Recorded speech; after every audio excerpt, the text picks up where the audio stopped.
for a moment, I want to go to Bret and Martha. They're standing by. And you were covering this whole thing, Martha, live as the words came out. And, of course, Bret, it's great to see you as well.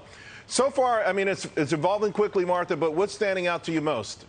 Well, I think Michael Mukasey kind of hit the nail on the head. The question is, why was it not possible to enter the Trump home in a way that was less intrusive? That's the big question mark here. What was it that went from what the former president has said was a cooperative relationship to suddenly the need to get into the house in the dark of night when he wasn't home? So, I mean, that's a pretty big question mark that hangs here. And the other issue is learning more about this warrant and what's in the underlying affidavit, because I think that's why you have so much unease over all of this. And I think that is problematic as you're heading into an election, and very problematic when you have a president at the head of the executive branch under which the DOJ operates, over which the DOJ operates, I should say, who is more than likely could be facing that same former president in the next presidential election in the United States. So it I think, strikes people as very, there's a lot of friction. People would like to have a lot more separation and a lot more clarity on exactly what the information was, and perhaps it's substantial, that prompted them to make such an unprecedented move. And Bret, I'm paraphrasing, but what Martha's talking about is when AG Garland said, when possible, it's standard practice to seek less intrusive means, which ironically is a de facto admission that maybe there were alternatives. So the big question is, why the urgency? Why did they have to do it now? Why couldn't they go by, quote, standard practices? Yeah, exactly. Charles, good afternoon. I just hate interrupting Andy McCarthy, but I just wanted to let you know that before I start. I think that, listen, this is the huge question. That timeline from June 3rd, when we know they receive a grand jury subpoena, the Trump people say they're cooperating, they're having negotiations, they hand over 15 boxes, the Justice Department tells them, you got to put an extra lock on this door where this other material is, and then what happens? Laura Trump says it goes from that point in the negotiations to what we saw at Mar-a-Lago. The Attorney General didn't fill in those blanks. What does? Well, the search warrant, and to Andy's point earlier, the affidavit, more importantly, about what was the probable cause to get there. Now, this is what the DOJ says, is that they go from that to this. We don't know the in-between. And we also don't know whether the Trump lawyers are going to object to the filing that is now in a South Florida court to make public the search warrant and the list of documents taken.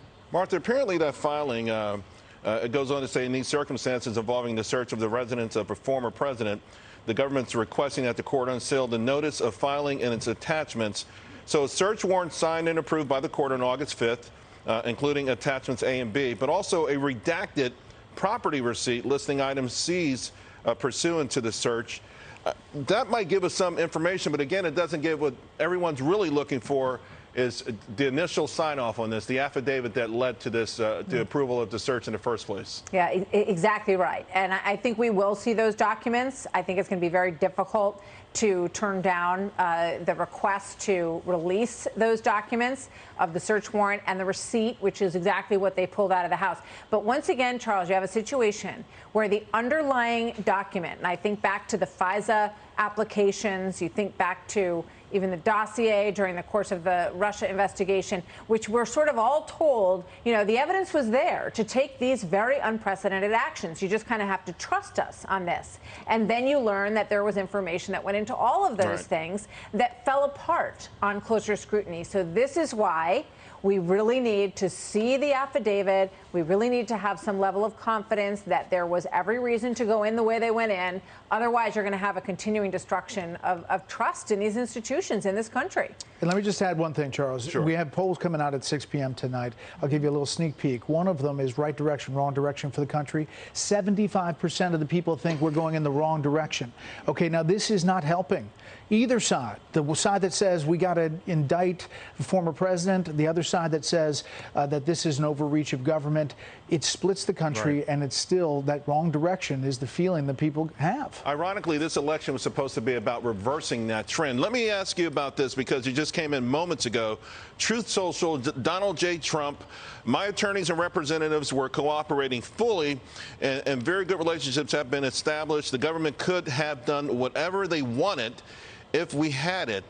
They asked us to put an additional lock on a certain area. Done. Everything was fine, better than that most previous presidents.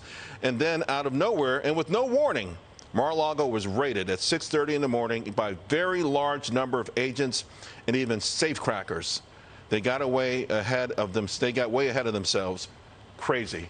Bret, I mean, you know, again, the number of agents, the way it went down, breaking into safes, the narrative there is it feels like, for lack of a better word, some sort of a witch hunt. Right, and I don't want to... Or fishing expedition, rather. And you just look at the past of documents, classified documents. There are a lot of examples. You have President Obama, who took a ton of documents and said he was going to put them online. They're not online yet. You can't search them yet.